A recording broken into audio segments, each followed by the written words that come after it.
صحابہ کرام اللہ کے پیغام کو لے کر میدانوں میں چلے ہیں، کوئی طاقت ان کو روک نہیں سکی، ان کی تعداد کم، لوگ سمجھتے تھے یہ صلح کرنے آ رہے ہیں، ارے اتنی تھوڑی سی تعداد، کہ تعداد کو مت دیکھو، ہمارے ساتھ اللہ کی مدد ہے اور اللہ کی مدد کے مقابلے میں تمہاری یہ طاقتیں ہیچ ہیں۔ تو صحابہ کرام میدانوں میں اترتے تھے فوجوں کو لے کر نہیں، میدانوں میں اترتے تھے اللہ کی مدد کو ساتھ لے کر۔ 313 نہتے صحابہ کو میدان بدر میں 1000 کی فوج مسلح، اور جو اس یقین کے ساتھ آئے تھے اسلام کی اینٹ سے اینٹ بجا دیں گے، ان کو شکست دے، اور حضور نے اشارہ کیا تھا کہ یہ فلاں یہاں قتل ہوگا، فلاں یہاں قتل ہوگا، یہ اسلام کے خلاف آ رہے ہیں، یہ اللہ کے خلاف آ رہے ہیں، میں نے 13 سال ان کو دعوت دی، اس نے انہوں نے مجھے نکالا، میرے صحابہ کو نکالا۔ جب جنگ ختم ہوئی تو جہاں حضور نے فرمایا تھا ایک شتر کے برابر بھی جگہ کا فرق نہیں تھا، 70 قتل ہوئے اور 70 قید ہو گئے، کیونکہ ابو سفیان کا قافلہ مکے سے چلا تھا۔ تو صحابہ سے کہا چلو بھائی کتنے ہیں؟ 313، چلو یا رسول اللہ کوئی تلواریں لے لیں، کوئی سواریاں لے لیں، کہیں مسجد سے چلو،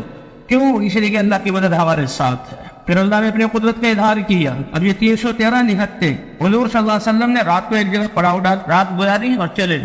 تو حضور آگے چلے گئے، ابو سفیان جو کافروں کا سردار تھا جس کو لینا تھا وہ پیچھے۔ تو ابو سفیان کہنے لگا اوہو یہ اونٹوں کے پاؤں کے نشان، اس نے دیکھا یہ تو کوئی قافلہ تھا، سمجھ گیا، اور اس نے پھر کیا کیا، وہاں مہنگی تھی اونٹ کی، اس کو توڑا، اس کے اندر جو کھجور کی گٹھلی تھی، اتنا سمجھدار کہ اللہ کی قسم یہ تو مدینے کی کھجور کی گٹھلی ہے، مدینے والے ہمارے لیے آ گئے، اور اس نے فوراً اپنا راستہ بدلا، اور ایک آدمی کو تیز سوار کو بہت سارا انعام دے گا، مدینے مکے پہنچ جاؤ اور مکے والے سے کو بچاؤ اپنے قافلے کو، اور آ جاؤ مسلمانوں کو مٹانے کے لیے۔ تو ایک شور مجھے 1000 نوجوان مسلح ہو کر آ گئے، ابو سفیان ان کے ساتھ ہے، عتبہ ان کے ساتھ ہے، شیبہ ان کے ساتھ ہے، ابی بن خلف ان کے ساتھ ہے۔ بدر کے قریب پہنچا تو فرشتے اترتے ہوئے نظر آئے، کان کی تو ہوا نکلی، پیچھے بھاگنے لگا کہ تم کہاں جا رہے ہو، ہمیں یہاں لا کر پھنسایا، میں دیکھ رہا ہوں مسلمانوں کے لیے تو آسمانوں سے فرشتے اتر رہے ہیں، اور اللہ فرماتے ہیں فرشتے اطمینان کے لیے اتارے تھے، فرشتوں کی ایک فرشتے کی تو ایک چیخ ان کے کلیجوں کو پھاڑ دیتی۔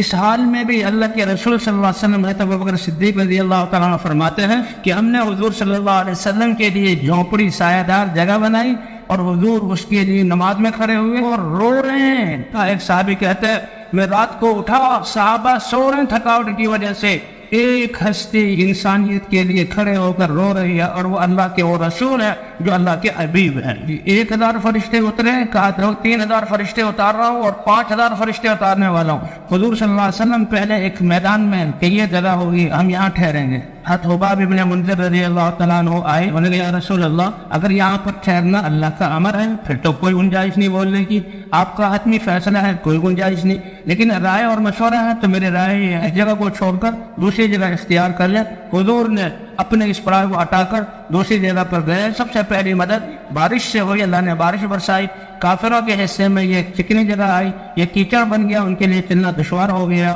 اور مسلمانوں کے لیے بارش رحمت بنی کہ وہ جم گئی، اور مجھے مسلمانوں کے لیے اچھی جگہ بن گئی، اور دونوں کا مقابلہ ہوا، اور چند ساتوں میں اللہ نے فتح عطا فرما دی۔ بدر والوں کے فضائل قرآن پاک میں جو ہیں، یہ تاریخی انسانی تاریخ کا ایک عجیب واقعہ ہے۔ 313 3 گنا، اور یہ نہتے اور جیتے 70 کو قتل کیا، 70 کو قید کیا، اور مدینے میں لے کر آئے، قرآن مر گیا پورے عالم میں۔ اور بدر والوں کے جو فضائل، حضرات صحابہ کرام کہتے تھے چھوڑو اس کو، یہ بدری ہے، اللہ نے اس کا سب کچھ معاف کر دیا ہے۔